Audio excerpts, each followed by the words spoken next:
कालू कौवा एक बहुत ही सड़ेल और चिड़चिड़ा कौवा था। वो दूसरे परिंदों से अलग रहना पसंद करता था। जहाँ सारे परिंदे जंगल के बीचों बीच रहते थे, हंसते खेलते और खुशियां बांटते थे, वहीं कालू ने अपना घोंसला किनारे पर बनाया था ताकि कोई उसके पास ना आ सके।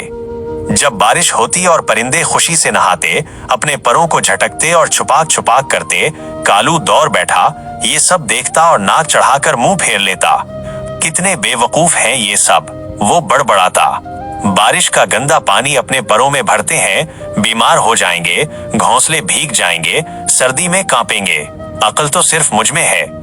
वो अपनी ही सोच पर बड़ा नाज करता था, मगर हकीकत में कालू खुद को असल इल्म से दूर रखे हुए था। इसे मालूम नहीं था कि बारिश के कतरों में एक जादू छुपा है।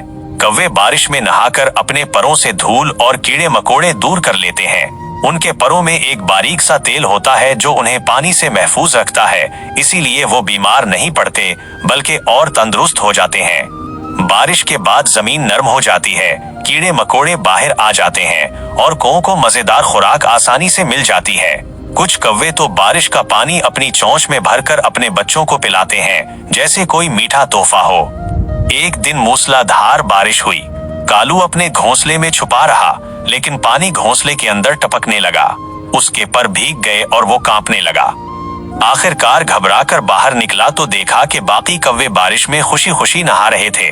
वो मुंह बनाते हुए एक तरफ खड़ा रहा, लेकिन एक कतरा सीधा उसकी चोंच पर गिरा। कतरा ठंडा भी था और मीठा भी। उसने अपनी चोंच खोली और चंद कतरे और पी लिए।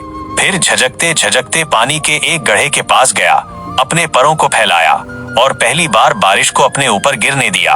उसे एक अजीब सा सुकून महसूस हुआ, बोझ जैसे धुल गया हो। उसके परों की चमक लौट आई, दिल हल्का हो गया और उसकी आंखों में एक अनोखी चमक आ गई। अब कालू ने बाकी कोन्हों को गौर से देखना शुरू किया। उसने पाया कि ये परिंदे सिर्फ खुशी में नहीं बल्कि अकल में भी किसी से कम नहीं है।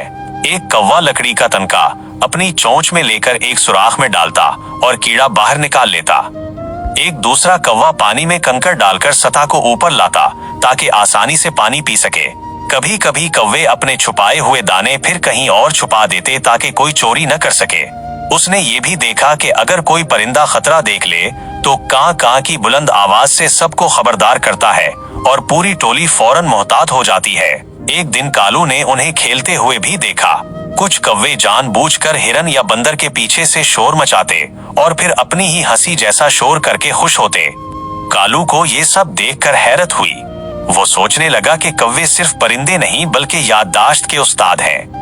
वो इंसानों के चेहरे बरसों तक याद रखते हैं, अपने बच्चों को दुश्मनों के बारे में बताते हैं और मरने वाले कौवे के गिर्द जमा होकर जैसे सोग मनाते हैं और दूसरों को खबरदार करते हैं कि इस जगह पर खतरा है। ये परिंदे अपनी अकल, याददाश्त और खेलने की आदत से जंगल में एक खास पहचान रखते हैं। अब कालू को एहसास हुआ कि वो कितना कुछ खो चुका था। अकेला रहना दानाई नहीं बल्कि मिलकर जीना असल अकल है। उसने बाकी परिंदों के साथ दोस्ती की और सबने खुशी से उसे अपने खेल में शामिल कर लिया। किसी ने भी उसकी पुरानी सड़ेल तबीयत को याद न रखा। उस दिन के बाद बारिश कालू के लिए दुश्मन ना रही। अब जब भी बादल आते वो सबसे पहले अपने परों को झटक कर खुशी से कां करता और बारिश के कतरों में नहा जाता। इसे मालूम हो गया था कि बारिश गंदा पानी नहीं बल्कि जिंदगी की मुस्कुराहट है। यूं वो कौवा जो कभी चिड़चिड़ा और तन्हा था, जंगल के सबसे खुशमिजाज और दाना परिंदों में शुमार होने लगा, क्योंकि उसने सीख लिया था कि कुदरत के तोहफों को ठुकराने वाला कभी असल खुशी नहीं पा सकता।